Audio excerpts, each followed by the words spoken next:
Hello students. आज फिर हम आपके लिए ओप्स इन जावा के जो आपका आईटी सेकेंड ईयर के लिए या सीएस के लिए जो एक सब्जेक्ट है ओप्स इन जावा, आज उसके लिए फिर आगे का लेक्चर लेके हम हैं। और जिसमें हमने पहले लेक्चर में इन द जावा का इंट्रोडक्शन कराया था, फिर ओप्स का इंट्रोडक्शन कराया था। आज हम जो आपको मैंने पहले भी बताया था कि जो पहले अभी मैंने पिछले क्लासेस में यदि आपने देखा होगा तो पिछले क्लासेस में मैंने प्रोसीजर ओरिएंटेड और ऑब्जेक्ट ओरिएंटेड का अंतर बताया था, जो ज़्यादा ज़रूरी था, जो आपके सिलेबस में था और इम्पॉर्टेंट है, एग्ज़ाम पर्पज़ से बहुत ज़्यादा इम्पोर्टेंट था। ठीक, और इसके अलावा जो हम चीज़ें जो आपको बताने वाले हैं वो आज जो डिस्कशन हम करेंगे वो ओप्स के कंसेप्ट पे बात होगी। ओप्स क्या है वो आपको पता है कि ऑब्जेक्ट ओरिएंटेड प्रोग्रामिंग होता है। ऑब्जेक्ट ओरिएंटेड प्रोग्रामिंग का मतलब जो आप जानते हैं कि दुनिया मतलब क्या, इसका एक वास्तविक दुनिया की इकाई है। जैसे कि हम ऑब्जेक्ट का एक मतलब हम जानते हैं कि object initial is the content of matters होता है। मतलब कि हम जो फिजिकल एलिमेंट्स जैसे समझते हैं वही हमारा एक होता है ऑब्जेक्ट। ऑब्जेक्ट का जो मतलब होता है वो है जैसे कि चेयर हुआ, टेबल हुआ, कंप्यूटर हुआ, ईटीसी बहुत सारी चीज़ें जो होती हैं वो हमारा होता है ऑब्जेक्ट। ठीक है, और नाम आगे का है ऑब्जेक्ट ओरिएंटेड प्रोग्रामिंग।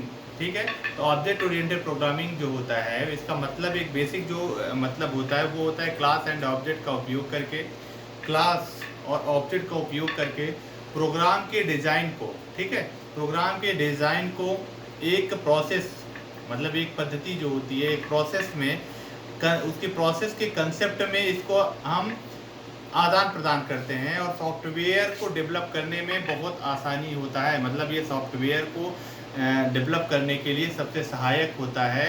तो ये जो प्रोसेस है पूरा वो हमारा ओप्स होता है, मतलब ऑब्जेक्ट ओरिएंटेड प्रोग्रामिंग होता है। मेन मतलब आप कह सकते हो ऑब्जेक्ट ओरिएंटेड प्रोग्रामिंग की दूसरी भाषा है कि हम इसमें सॉफ्टवेयर एप्लीकेशंस को डेवलप करते हैं जिसके अंतर्गत हम प्रोग्राम की डिजाइनिंग को एक प्रोसेस के अंतर्गत करते हैं। ठीक है, वो लैंग्वेज के थ्रू होता है, जावा का इम्प्लीमेंटेशन होता है और जावा के द्वारा हम किसी भी डेवलपमेंट सॉफ्टवेयर को बेहतर सॉफ्टवेयर को बनाने का काम करते हैं।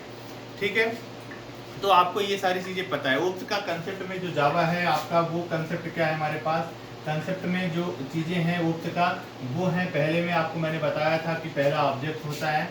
ठीक, दूसरी चीज़ें जो होती हैं वो होती हैं क्लास। ठीक, अब जो सीरियल वाइज हम इम्प्लीमेंटेशन करें तो इसमें दूसरी चीज़ें क्या होती हैं, तीसरी क्या होती हैं, तो तीसरी पे होती है इनहेरिटेंस। ठीक है,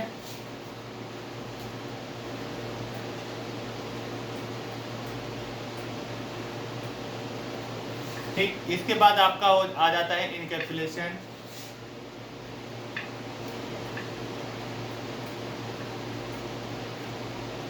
ठीक, इनकैप्सुलेशन हो गए और इसके बाद आ जाता है आपका पॉलीमॉर्फिज्म।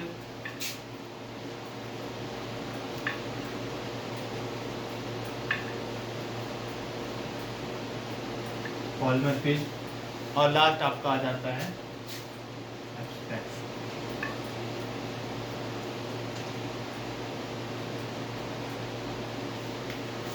अब ये चीजें आप जान लीजिए कि ओप्स के कंसेप्ट में आपको इनहेरिटेंस का चैप्टर मिल जाएगा। इनहेरिटेंस एक इंपॉर्टेंट चैप्टर है जिसके अंतर्गत हम चीजें प्रोग्रामिंग के बारे में आसानी के साथ उसमें कोडिंग और प्रोग्रामिंग के बारे में हम सीखेंगे।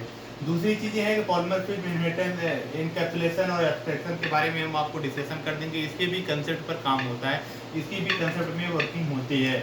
इन सारी चीज़ों को मिलाकर जब ये सारी चीज़ें एक बेहतर तरीके से हम किसी प्रोसेस में डेवलपमेंट करने के लिए यूज़ करते हैं तो ये जो हमारा पूरा प्रोसेस है एक कंसेप्ट पर काम करता है और एक डेवलपमेंट के लिए जाना जाता है। तो ये बेहतर डेवलपमेंट जो जानने के लिए हम जानते हैं वो हमारा उसका कंसेप्ट होता है object, class, inheritance, encapsulation, polymorphism और एब्स्ट्रैक्शन। इसके अलावा आप नहीं जानते होंगे तो ये 60 हम नाम दे रहे हैं कि इसके अलावा कुछ और ओप्स के कंसेप्ट में नेम होते हैं जो अदर भाषा के मतलब और जगहों पर यूज किए जाते हैं। उसका नाम होता है, जैसे आप कह सकते हो कि कपलिंग, नाम सुना होगा, कोहेंशन। ठीक है, कपलिंग हो गया, कोहेंशन हो गया, एसोसिएशन हो गया, एग्रीगेशन हो गए।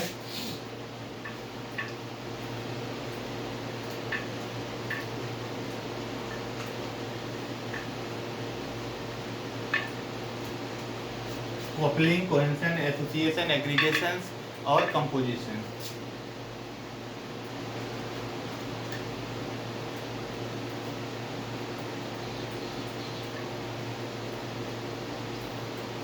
ये भी नाम जो है ओप्स के कंसेप्ट में डेवलपमेंट के लिए ज़्यादा ज़रूरी हो जाता है कि इन चीज़ों के लिए कपलिंग और कोइंसन, एसोसिएशन, एग्रीगेशन और कंपोजिशन, इन सब चीज़ों का भी यूज किया जाता है। तो ये चीज़ें हम कह सकते हैं कि ओप्स के अदर भाषा में ये ज़्यादा इंपॉर्टेंट है, तो थोड़ा बहुत इनका भी रोल रहता है कि कपलिंग क्या होता है, कोइंसन, एसोसिएशन, एग्रीगेशन और कंपोजिशन, इन सारे चीज़ों का भी यूज किया जाता है। तो ये हम जान सकते हैं कि ओप्स के कंसेप्ट में हमने इससे पहले आपके सारे ओप्स के कंसेप्ट में हमने बात भी किया था कि ओप्स के कंसेप्ट में जो भी चीज़ें होती हैं वो चीज़ें आपको बताई जाती हैं। तो ऑब्जेक्ट के बारे में डिस्कशन किया जाता है, ऑब्जेक्ट क्या होता है हमने वो भी चीज़ें आपको डिस्कशन की जाएगी। क्लास क्या होता है, इनहेरिटेंस क्या होता है, इनका देखो ऑब्जेक्ट और क्लास दो ऐसे वर्ड हैं जो एक कॉमन वर्ड हैं।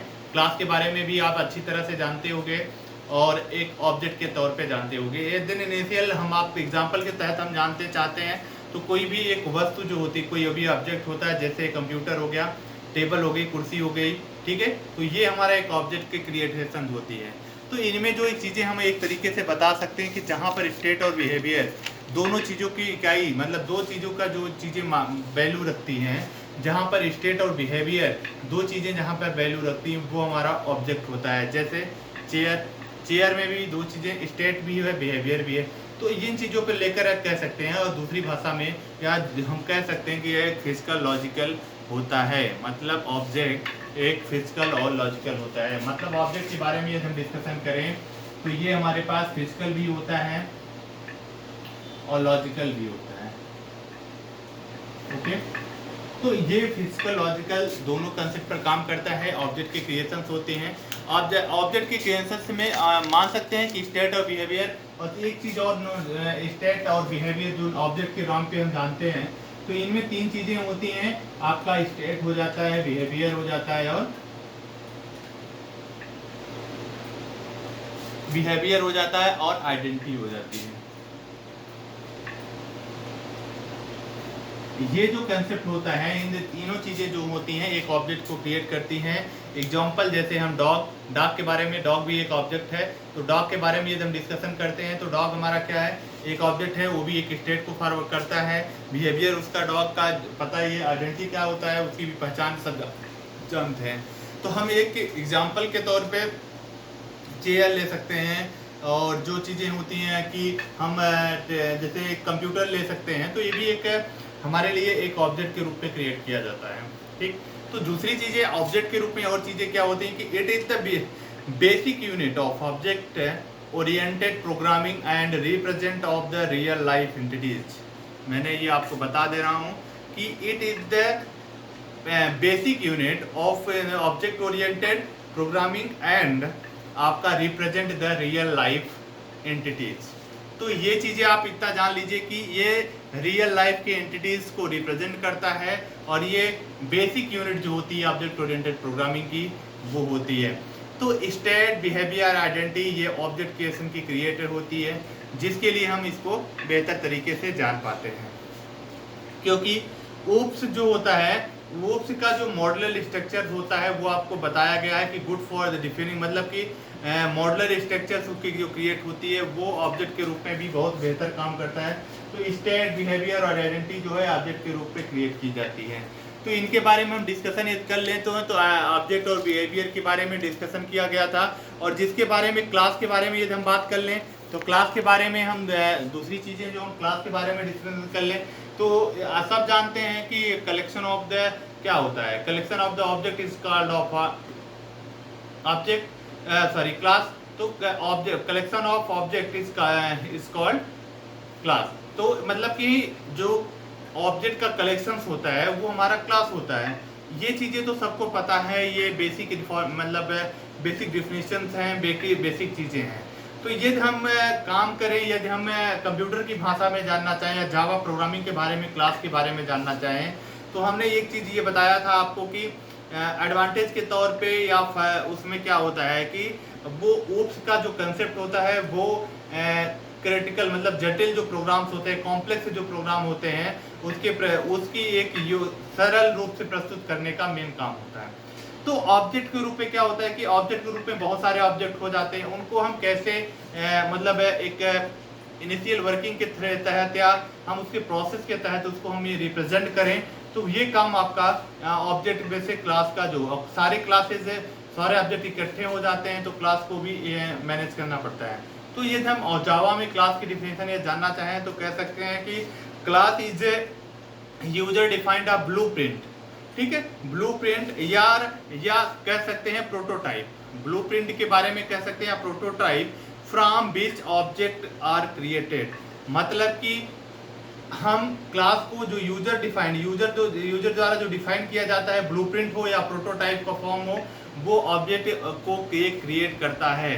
तो इसके द्वारा हम कर सकते हैं it is the represent of the set of the properties या और the method that are the common to all object of one type. याद रखिएगा ये चीजें, it is the represent the set of properties या और मेथड, ठीक, that are common to all object of one type, ठीक है।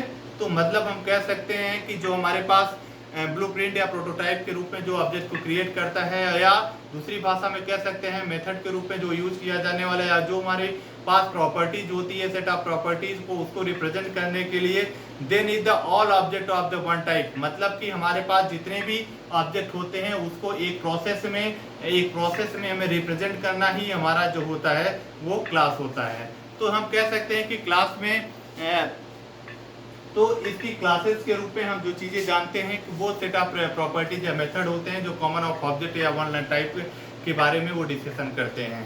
एक नाम जुड़ जाता है कि जैसे क्लास और ऑब्जेक्ट में ये बात की जाए तो आ जाता है बिल्डिंग ब्लॉक्स ऑफ ओप्स। मतलब कि हम ये ओप्स के कंसेप्ट को ये हम ब्लॉक को एक रिप्रेजेंट करना चाहते हैं तो बिल्डिंग ऑफ ब्लॉक्स क्या होते हैं, क्योंकि इनिशियल अभी चल रहा है, स्टार्टिंग चल रहा है, अभी हम ज़्यादा अंदर गए, मतलब स्टार्टिंग पोर्शन है, तो इसके बारे में अभी पहले थ्योरेटिकल चीज़ें आपको कराते हैं। तो building of blocks of OOPs में ये भी चीज़ें होती हैं, क्लास भी होता है, ऑब्जेक्ट भी होता है, और मेथड और एट्रीब्यूट्स होते हैं। तो मेथड और एट्रीब्यूट्स जो होते हैं ये बिल्डिंग ऑफ ब्लॉक्स को एक क्रिएट करते हैं और जो एक अच्छा कंसेप्ट ओप्स का बनाते हैं। तो मेथड क्या होता है, मेथड जब हम किसी चीज को लागू करते हैं, किसी भी प्रोसेस को एक मेथड के तहत लागू किया जाता है। एट्रीब्यूट्स क्या होते हैं, उसके जो इनिशियल कंपोनेंट्स होते हैं वो एट्रीब्यूट्स के रूप में जाने जाते हैं। तो ये जो object, class, inheritance, encapsulation, polymorphism होता है, इनका बेसिक स्ट्रक्चर ऑफ रोल होता है प्रोग्रामर या सॉफ्टवेयर को डेवलपमेंट करने का, ठीक, सॉफ्टवेयर डेवलपमेंट करने का एक सबसे बेहतर प्रोसेस होता है, ठीक है। तो जो चीज़ें हमारे लिए बहुत ज़्यादा ज़रूरी हो जाती हैं वो हमारे लिए उस चीज़ को जानना ज़रूरी हो जाता है। दूसरी भाषा में हम और चीज़ें समझा सकते हैं कि क्लास क्या होता है, ऑब्जेक्ट क्या होता है, इन चीज़ों की क्रिएटिविटी क्या होती है, उनके बारे में हम आपको और बेहतर तरीके से बता देते हैं। क्योंकि ऑब्जेक्ट के बारे में डिस्कशन तो आपने कर लिया कि स्टेट, बिहेवियर और आइडेंटिटी, ये तीनों चीज़ों के बारे में ये चीज़ें रिप्रेजेंट किया जाता है। चेयर, कंप्यूटर, बहुत सारी चीज़ें होती हैं, और इसके बाद इसको फिजिकल लॉजिकल के तौर पे जाना जाता है। क्लास क्या होता है, क्लास को हम कह सकते हैं ऑब्जेक्ट के जो कलेक्शंस होते हैं वो क्लास कहलाते हैं।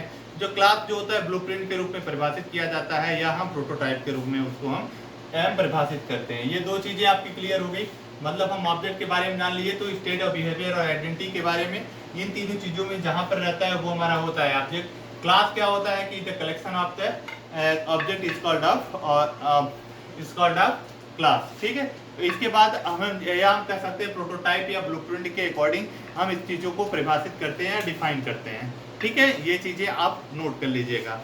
अब बात आती है कि जो इम्पोर्टेंट रोल है क्लास और ऑब्जेक्ट, तो ये तो कॉमन चीज़ें हैं, इन चीज़ों पर डिस्कशन किया जाता है। बात जो आती है इनहेरिटेंस की आती है, बात आएगी इनकैप्सुलेशन की आती है, बात आती है पॉलीमॉर्फिज्म की आती है, बात आती है एब्स्ट्रैक्शंस की आती है, ठीक है।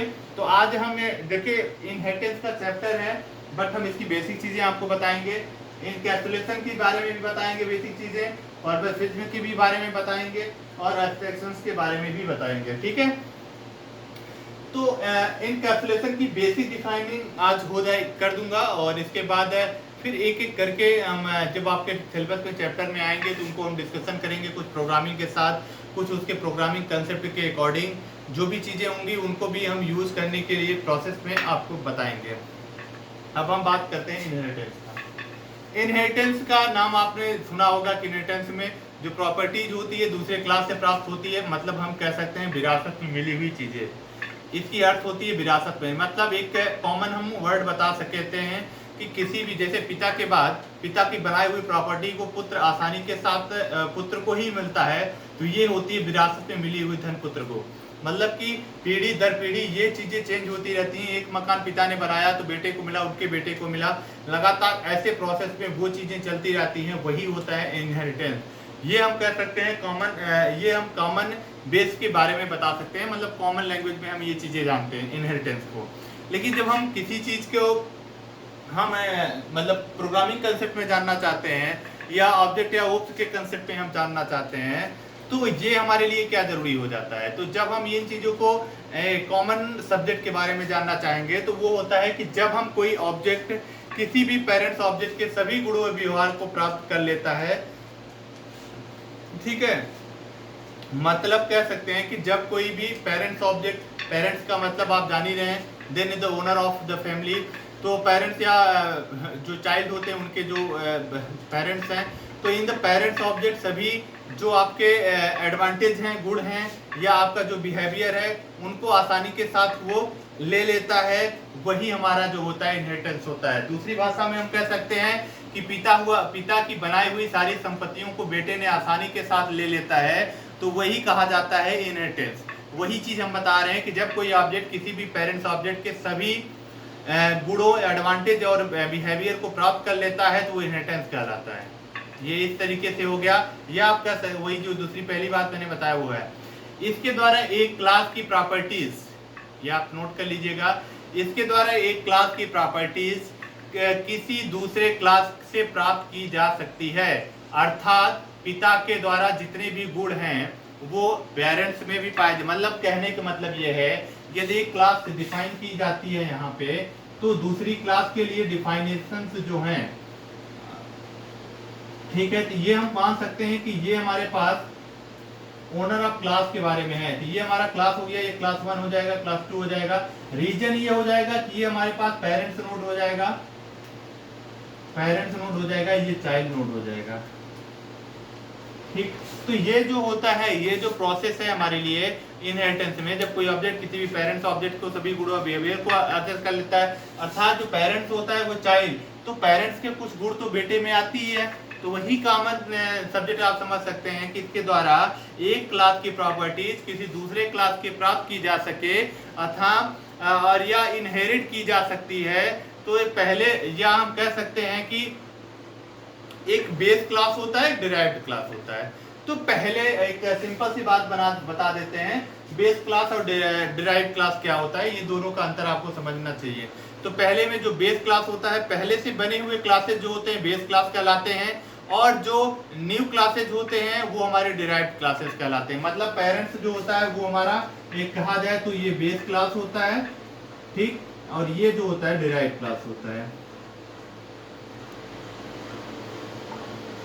ठीक। मतलब हम कह सकते हैं कि बेस जो होता है क्लास होता है, क्लास में मतलब है आपका प्रॉपर्टीज ऑफ नोड्स होते हैं, तो इनमें से एक बेस क्लासेस के तौर पे जाना जाता है, दूसरा बिहेवियर के तौर पे जाना जाता है। तो ये हमारे लिए ज्यादा जरूरी हो जाता है कि बेस क्लास क्या है और डिराइव्ड क्लास क्या है। तो मतलब पेरेंट्स जो होता है हमारा बेस क्लास हो जाता है, वो डिराइव्ड क्लास हो जाता है। यदि हम एक एग्जाम्पल के तौर पर हम ये भी बता सकते हैं कि जैसे एक मोटरसाइकिल होती है, मोटरसाइकिल में या बाइक जिसको हम समझते हैं, तो बाइक एक हमारा बेस क्लास होता है, लेकिन उसके जो पहिए होते हैं, उसके जो पार्ट्स होते हैं वो हमारे डिराइव्ड क्लास होते हैं। बात इतनी समझ में आ गई होगी कि हम आपको बेसिक चीजें भी बता रहे हैं कि इंट्रोड्यूस करा रहे हैं कि इनहेरिटेंस का वर्जन क्या, मतलब इनहेरिटेंस क्या होता है, इसके बारे में क्या चीजें यूज की जाती हैं। इसके अलावा हम कुछ और नई चीजें आपको नहीं बता रहे हैं कि इनहेरिटेंस के अलावा क्या चीजें यूज की जाती है क्या नहीं। अब बात आती है कि ये हो गया इनहेरिटेंस। इनहेरिटेंस मतलब विरासत में मिली हुई चीजें, मतलब एक पिता के बाद पुत्र को मिलती है, वो इनहेरिटेंस के कंसेप्ट में आती है। इनकैप्सुलेशन की बात करिए जाए, इनकैप्सुलेशन क्या होते हैं, इनकैप्सुलेशन का यूज हम बहुत बेहतर तरीके से करना चाहिए, लेकिन इनकैप्सुलेशन के बारे में हम जानते हैं कि इम्पोर्टेंट जो स्टेटमेंट होते हैं मतलब एक हम कह सकते हैं कि इनकैप्सुलेशन में इम्पॉर्टेंट जो स्टेटमेंट होते हैं डाटा और फंक्शन के रूप को एक क्लास में मैनेज कर देना। अब ये समझ सकते हैं कि किसी चीज़ों को मैनेजेबल प्रोसेस में लाना, मतलब हम कह सकते हैं कि एक ही क्लास पे जैसे इनकैप्सुलेशन को डाटा है हमारे पास, तो डाटा है उसमें फंक्शंस हैं, उसके डाटा और फंक्शन को मैनेज करना है एक ही क्लास में। ठीक, तो मैनेज करना है तो वो एक ही क्लास में उसको मैनेज कर लेना, एक ही क्लास में उसको सिंगल क्लासेस में मैनेज कर लेना। ये हमारा जो बिहेवियर होता है वो ऑब्जेक्ट को स्पेसिफाई करता है। इसी के आधार पर हम अलग अलग चीज़ों को भी हम डिराइव कर लेते हैं।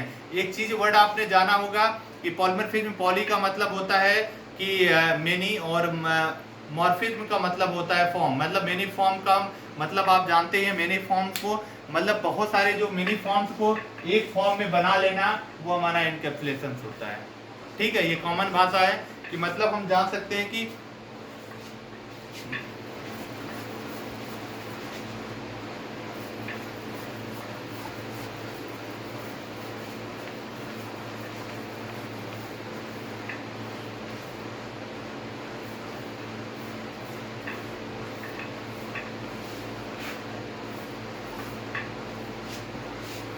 अब इसमें क्या होता है कि इनकैप्सुलेशन का मतलब मैंने बताया कि इनकैप्सुलेशन में मैं इनकैप्सुलेशन की बात कर रहा था, तो पॉलीमॉर्फिज्म के बारे में बाद में करूंगा। तो इनकैप्सुलेशन में क्या होता है कि इनकैप्सुलेशन में डाटा और फंक्शन को एक सिंगल मतलब को मर्ज किया जाता है, सिंगल क्लास में मर्ज किया जाता है, वो इनकैप्सुलेशन होता है। और पॉलीमॉर्फिज्म के बारे में बात की जाए तो पॉलीमॉर्फिज्म का मतलब होता है पॉली मतलब मेनी, और इसके बाद फॉर्म, और इसके बाद मॉर्फिज्म का मतलब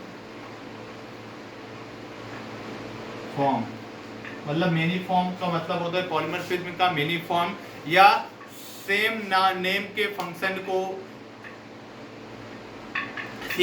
फंक्शन को का व्यवहार जिन ऑब्जेक्ट को भी स्पेसिफाई करता है या अलग अलग डिफाइन करता है, वो हमारी चीजें तो होता है। अलग अलग चीजों को हम डिफाइन कर सकते हैं, मतलब कि किसी भी प्रोग्रामिंग के अलग अलग जो फॉर्म्स है उस चीजों को हम डिराइव करना ही हमारा पॉलीमॉर्फिज्म होता है। ठीक है, तो इनमें जो चीजें होता है, और देखो इनकैप्सुलेशन का एक सबसे बड़ा एडवांटेज मैं बता दूं कि ये इनकैप्सुलेशन और पॉलीमॉर्फिज्म में अंतर क्या होता है। ये बहुत सारे फॉर्मों को इम्प्लीमेंट करता है और इन सारी चीजों को ये करता है। इनकैप्सुलेशन में क्या होता है, वो इंटरनल स्पेसिफाई को छुपाता है, मतलब इंटरनल जो फॉर्म होते हैं, इंटरनल जो प्रोसेस होता है, उन चीजों को ये छुपाता है। तो ये चीजें होता है कि इंटरनल फॉर्म को ये छुपा देता है फ्रंट ऑफ व्यू में, कि जरूरत जितनी रहती है उतनी चीजों को दिखाता है, इंपोर्ट करता है, और उस चीजों को एक सिंगल क्लास के रूप में डिराइव कर देता है। पॉलीमॉर्फिज्म में ये होता है कि बहुत सारे फॉर्म होते हैं जिनमें सेम नेम के फंक्शंस हो जाते हैं, और सेम नेम के और व्यवहार जिनके जैसे जिन फंक्शन का बिहेवियर जैसा होता है उस ऑब्जेक्ट के हिसाब से वो स्पेसिफाई करता है। मतलब जिस हिसाब से प्रोग्राम की रिक्वायरमेंट होती है उस हिसाब से पॉलीमॉर्फिज्म जो है अपनी रिक्वायरमेंट पूरी करती है। ठीक, ये हो गया। एब्स्ट्रैक्शन की बात की जाए तो एब्स्ट्रैक्शंस जो होते हैं वो क्या होते हैं। एब्स्ट्रैक्शंस में जो चीज़ें हैं उनमें है कि जैसे हम कह सकते हैं कि लाइट में जो स्विच होती है, लाइट में एक बोर्ड में जो लाइट आप ऑन करते हैं, बोर्ड में जो स्विच होती है, तो हम बोर्ड को ऑन करते हैं और लाइट जल जाती है, लेकिन उसके अंदर के जो इंटरनल प्रोसेस हैं वो चीज़ें नहीं दिखाई देती हैं, ना ही हम जानते हैं उस प्रोसेस को, उस चीज़ों के बारे में हम उनके बारे में कुछ नहीं जानते कि वो कैसे कैसे कनेक्शन हुए हैं, कैसे बल्ब जला, कौन से कनेक्शन से कैसे जला, इसके बारे में नहीं जानते हैं। तो वो जो इंटरनल प्रोसेस जो होता है वो जैसे हमने बता सकते हैं कि एब्स्ट्रैक्शंस का काम वही होता है कि इंटरनल जो प्रोसेस होता है उसको छुपा लेता है, और वो जो होता है कि लाइफ मतलब कि जो मेन प्रोसेस होते हैं उसी चीज़ों को ये दर्शाता है, इन चीज़ों के बारे में। तो ये हम कह सकते हैं कि इनमें जो हमारे पास वर्किंग फेजेज हैं ओप्स के कंसेप्ट में ये महत्वपूर्ण है। इसको हम एक प्रोग्रामिंग के तहत जब देखेंगे, जावा के एक इम्प्लीमेंटेशन के तहत देखेंगे, तो आपको ज़्यादा आसानी के साथ समझ में आएगा। इन चीज़ों को एक बेहतर तरीके से यूज़ करने के लिए, बेहतर तरीके से प्लेटफॉर्म दर्ज करने के लिए वो चीज़ें ज़्यादा ज़रूरी हो जाती हैं। तो ऑब्जेक्ट का दुनिया में जो ऑब्जेक्ट ओरिएंटेड प्रोग्रामिंग है, प्रोसीजर चलता था, जावा के पहले भी इम्प्लीमेंटेशन होते रहे।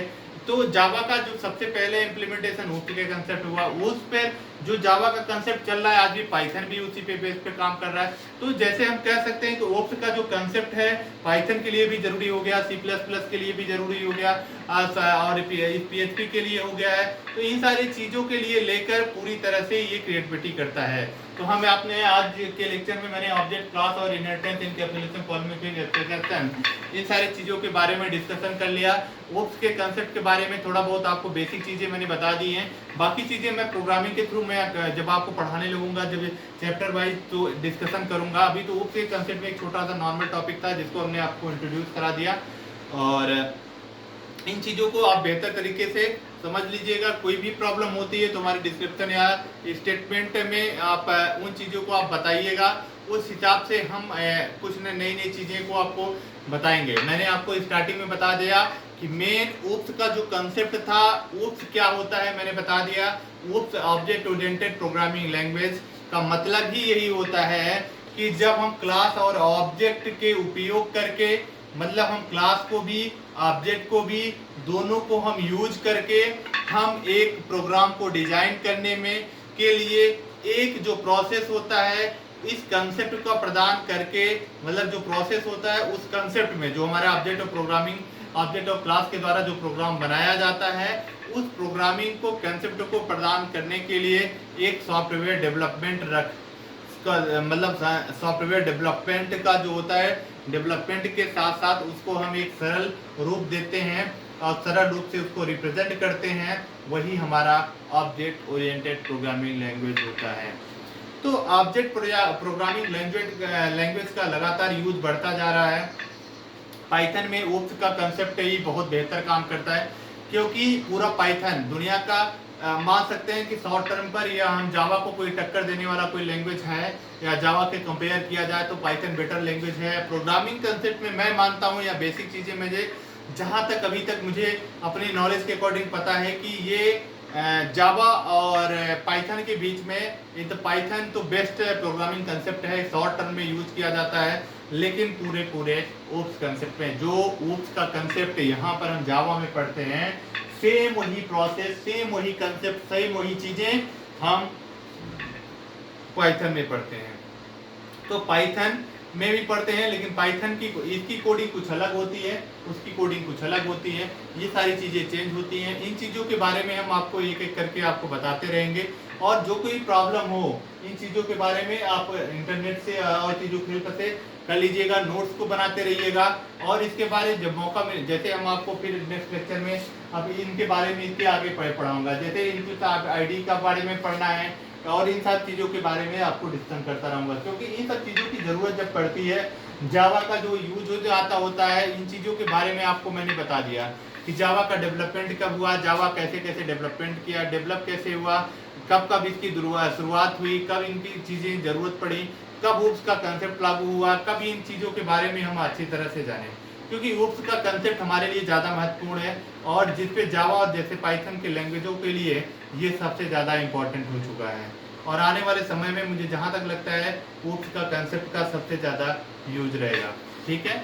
और इसके अलावा जो आपको समझ में ना आए तो वो आप हमसे उसमें क्वेरी कर सकते हैं, पूछ सकते हैं, उसकी नोट्स आप तैयार करिए, जो नोट्स आपको नहीं मिलता है वो उसके बारे में बताइएगा, और आप मतलब एक चैप्टर वाइज जैसे सिलेबस है उसके अकॉर्डिंग आप अपना नोट्स बनाते रहिएगा, और इन चीज़ों को आप बेहतर तरीके से समझते हुए उन चीज़ों को आप नोट्स करते रहिएगा, ठीक है। हम फिर आपको नेक्स्ट लेक्चर में आपको लेकर उसके आगे की जो टॉपिक रहेगा उसको हम डिस्कशन करेंगे। इसके बाद तब तक के लिए थैंक यू।